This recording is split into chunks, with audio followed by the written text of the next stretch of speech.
Mark was elected to the U.S. Congress in 1994. While in U.S. Congress, his primary focus was budgetary matters. During his time in Congress, the U.S. saw a surplus, and Congress passed at that time the largest tax cut in American history. Mark took on incumbent Senator Russ Feingold in 1998 and lost by a narrow margin of 2%. Since that time, Mark has built successful businesses in the residential development sector. Please welcome candidate for governor, Mark Neumann.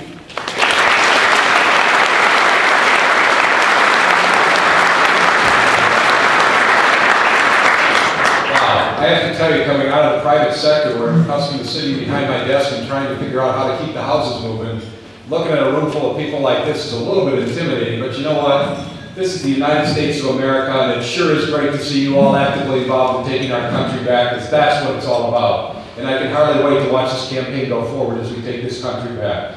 You know, I think back to the first time we ran for office. We had, in a very similar situation, started building our businesses. I started as a math teacher. We started a business in the basement of our home, and it had grown to a point where we were providing about 250 job opportunities in southeastern Wisconsin. But at the same time, I was teaching math in some adult classes where they come back to school to start their degrees as adults. And I was using the federal debt and Social Security to teach in those math classes. And at that point in time, we had kind of a life-changing event happen to us. We took a trip to Washington, D.C. And I'd like to just invoke your memory for a minute. How many have been to Washington, D.C.? Everybody in this room? Just about. Folks, we went there with our 3 kids.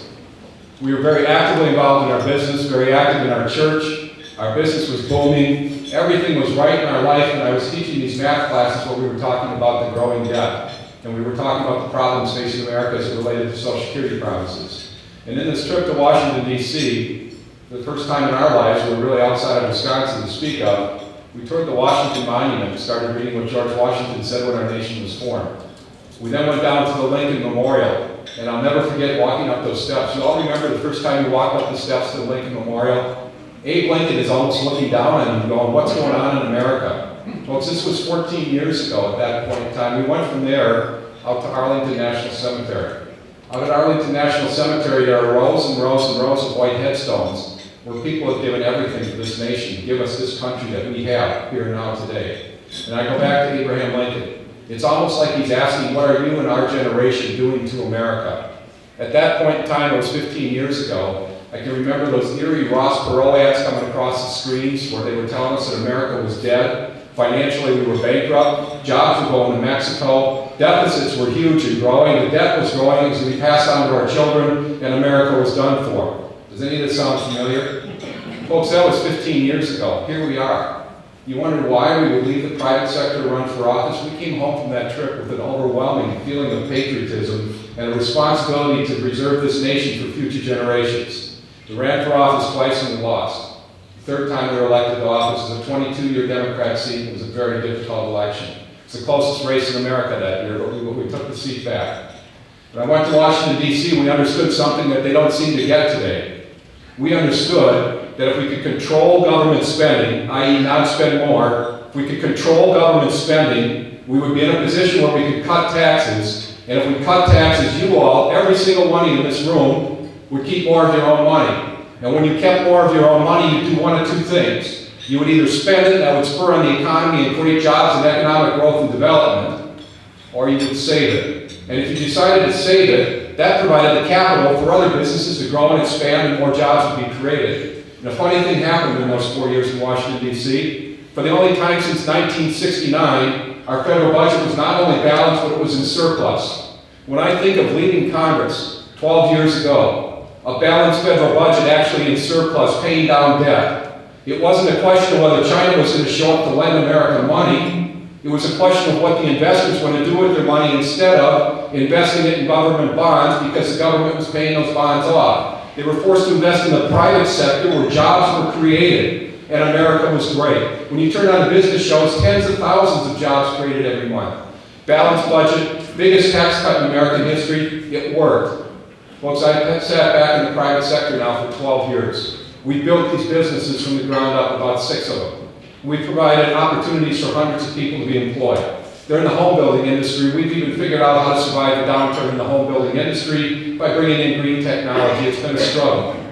But when I watch America, and I think of that trip to Washington, D.C., and I think of our responsibility, folks, each and every one of us, not just me here in this room, all of our responsibilities to this country, to this state, it's caused us to put our stuff aside and run for office again. Folks, I've had it right up to here. They say the Tea Party movement is their maddest hack and they're not going to take it anymore. Well, that effectively is what got me out of the private sector and back to run for office again. Whether it's the bailouts or the stimulus or the overspending or the deficit that we are going to inherit here in the state of Wisconsin, or the tax increases that have been thrown at us that don't work, or the loss of 100,000 jobs. Well, folks, I watched long enough until we decided to do something about it, get back in the race and see if we can't do something. As governor, where are we going? And what are we going to do? As governor, folks, the most important thing we can do is realize that we are in a global marketplace. This idea that we're competing against other states in America is past tense. We are in a global marketplace and we need to build a model right here in Wisconsin that demonstrates how to become globally competitive in the job marketplace which we now compete in. To do that, I encourage you to go to my website for a lot of details because of time constraints, but let me walk you through the basics.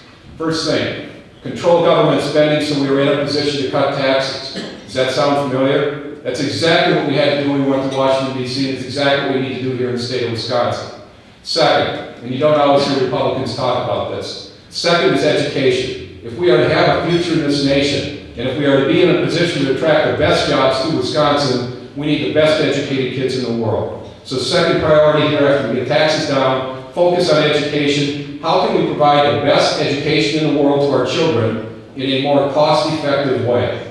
And again, I talked just a little bit on education. I bring into this a background of teaching in the public schools, teaching in the UW system, teaching at a private college, being on a board of regents at a private college, serving as the chairman of the finance committee. And 7 years ago, we started our first choice school here in Milwaukee. We now have 3 choice schools in Milwaukee, 1 charter school in Arizona, 1,000 kids in the school system, and we have figured out how here in Milwaukee with the highest risk students to provide an education. When we test those kids in the Terranova test, they are actually academically performing 5% better than an average child across America in terms of growth annually. So we have actually figured out the education key, and here's something else that we're all interested in. It didn't cost more money, it costs less money. In the schools where we're actually succeeding here in Milwaukee, 40 cents on the dollar less than what the public schools are spending, only the education is successful. Third grade. And again, I wish we had time to spend on each one of these in great detail. Third leg. Guys, I'm on the front lines of businesses. We have 6 different businesses. I understand the rules and the regulations and the red tape and the overtaxation and what they're going to come up with next scares the bejeebies out of me. Folks, we are not a business-friendly state. Put a business leader in the chair as governor, and let's turn this thing around and we become the most business-friendly state in America, but then set our sights higher. We want to be the most business-friendly, job-creating location in the entire world.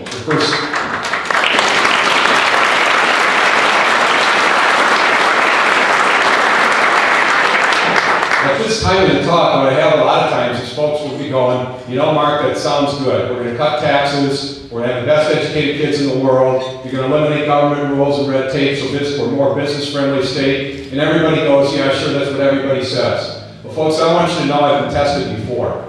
We took a 22-year seat away from the Democrats, and it was a very, very difficult race. It was a third try that actually got it. But it didn't stop there. When I got to Washington, D.C., one of the first things that happened is I was tested. And the test went like this. I sat in an appropriations meeting. It was an honor to serve on appropriations. It's a major committee in Washington, D.C. So for a first-term congressman, it was really considered an honor to be on that committee.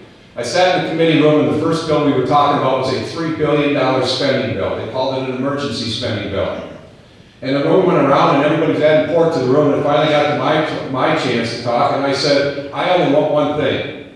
I want to know where the $3 billion is coming from. Because you see, if we're actually going to control spending, to get us in a position where we can cut taxes, we can't spend money that we don't know where it's coming from. I said, I'm not voting for the bill. 5 members of the leadership of the Republican Party took me aside and said to me, Mark, you need to understand how the system works. This is a Republican committee. You have the honor and the privilege of serving on this Republican major committee, and you are going to vote for the bill. And I said, as soon as somebody tells me where the money's coming from, I'll be happy to vote for the bill, and until then, I'm not voting for it. You see, I had no clue.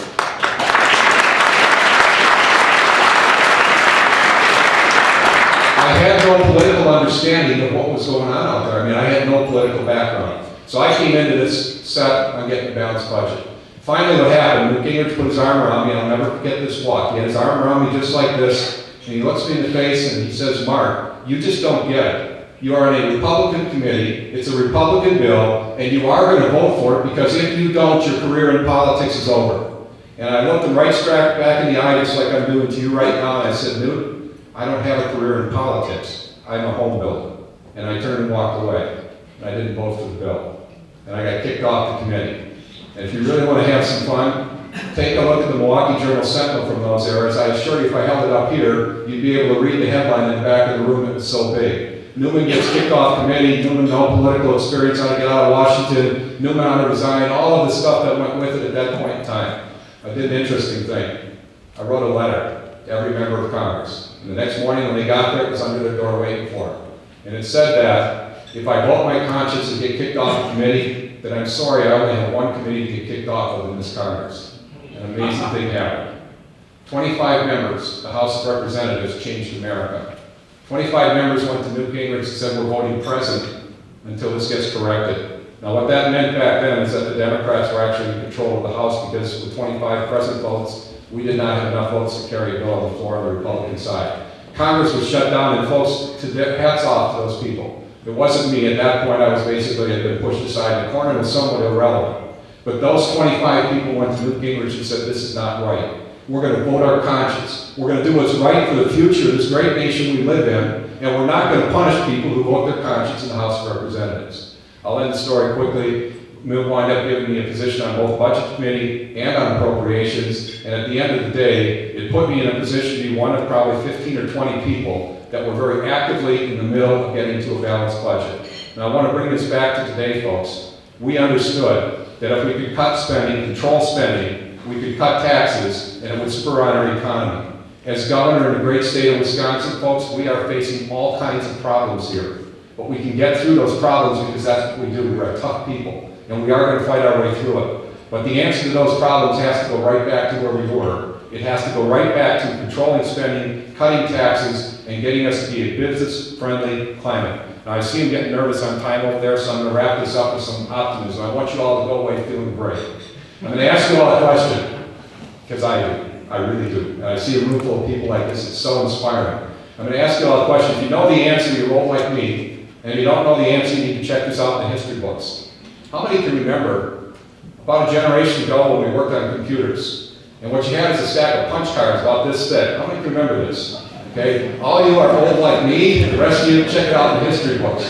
Folks, I just want, it's the American story. I want you to think about this. A generation ago, punch cards this thick and a mainframe computer that would fill that whole side of the room. You guys, in one short generation in America, think who we are as a people. One short generation in America, we've gone from punch cards and a mainframe that would have filled that side of the room to this. 10 times more power. No one could have possibly dreamed of this a generation ago. Look what we've done in this country, folks. And then, don't stop there. Think mainframe computer to this, and then ask yourself, where are we going next? And where are we going to be a generation from now? And you know what? All of a sudden, it is darn exciting to be an American again because you see the opportunities that are out there that lay in front of us. We face very difficult times. We are going to fight our way through them. We're going to enact policies and rules that change Wisconsin to be a tax-friendly, business-friendly state so jobs come here. And we're going to restore this great state that we live in so that our children and our grandchildren can have a future in the great state of Wisconsin. Thank you, and God bless you all.